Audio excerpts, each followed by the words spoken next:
Assalamualaikum warahmatullahi wabarakatuh. Perkenalkan, nama saya Intan Umami dari Program Studi Bimbingan dan Konseling Islam Semester 7 Universitas Raden Mas Said Surakarta. Video ini merupakan tugas mata kuliah konseling lintas budaya dan pada kali ini saya akan menyampaikan tentang etika dalam konseling lintas budaya. Oke teman-teman, sebelum masuk ke materi inti, ada yang tahu nggak sih apa itu konseling lintas budaya? Konseling lintas budaya atau dikenal juga dengan konseling multikultural dapat diartikan sebagai suatu hubungan konseling yang melibatkan konselor atau orang yang memberi penyuluhan dan klien atau orang yang menerima penyuluhan yang keduanya itu berasal dari latar belakang yang berbeda. Nah, oleh karena itulah seorang konselor itu perlu menyadari dan peka akan nilai-nilai yang berlaku secara umum.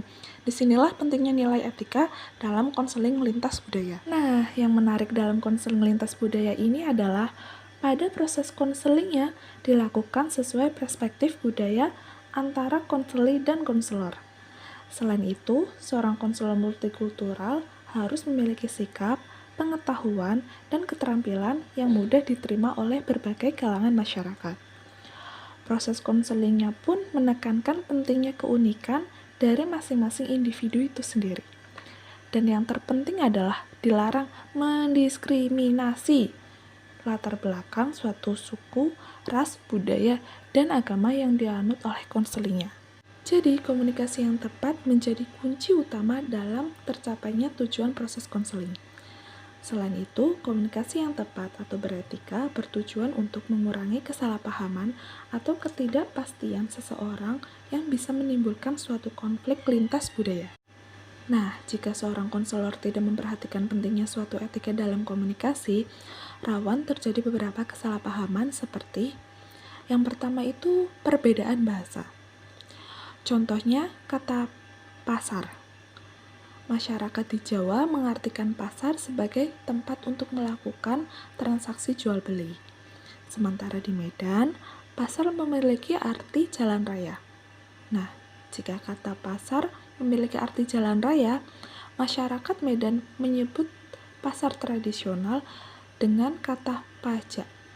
Dan masyarakat di Jawa mengartikan kata pajak sebagai pungutan wajib yang harus dibayarkan kepada pemerintah. Kemudian yang kedua ada stereotip. Banyak masalah yang terjadi di sekitar kita ketika kita memahami orang lain berdasarkan stereotip atau stigma masyarakat yang ada, bukan individu secara khusus. Misalkan stereotip orang Medan. Nah, terkadang tuh banyak orang yang menganggap bahwa orang Medan itu terkesan lebih tegas, lebih galak, atau sering menggunakan nada suara yang tinggi ketika berbicara. Dan yang ketiga adalah kesalahan terjemahan. Nah, pada kesalahan terjemahan ini biasanya terjadi pada orang-orang asing yang ketika kita berinteraksi dengan orang luar, pasti ada perbedaan bahasa, sehingga menyebabkan adanya misunderstanding dalam mengartikan suatu informasi. Jadi kita sebagai warga Indonesia dan calon konselor multikultural yang berasal dari berbagai budaya, berbagai ras yang beragam, tentu kita harus toleransi dan perlu mengatur strategi dalam menangani suatu konflik. Misalnya suatu konflik itu datang dari konseli yang berasal dari daerah yang berbeda, yang tentunya memiliki kebiasaan dan budaya yang berbeda juga. Dan mungkin beberapa kebiasaan budaya itu kurang tepat atau merupakan suatu hal yang baru bagi kita. Contohnya pada budaya orang Batak. Nah, orang Batak ini memiliki peraturan ketika akan menikahkan anak-anak mereka berdasarkan marga. Jadi ada aturan khusus terkait marga yang harus diperhitungkan sebelum terjadinya prosesi pernikahan. Atau bisa juga kebiasaan masyarakat Jawa yang mempertimbangkan hari atau bulan kelahiran para calon mempelainya. Nah, tentunya kita harus peka dan menghargai adanya aturan-aturan dan kebiasaan tersebut. Kita tidak bisa menyalahkan keyakinan mereka dan memaksakan kehendak kita kepada mereka. Itu tadi beberapa materi yang bisa saya sampaikan.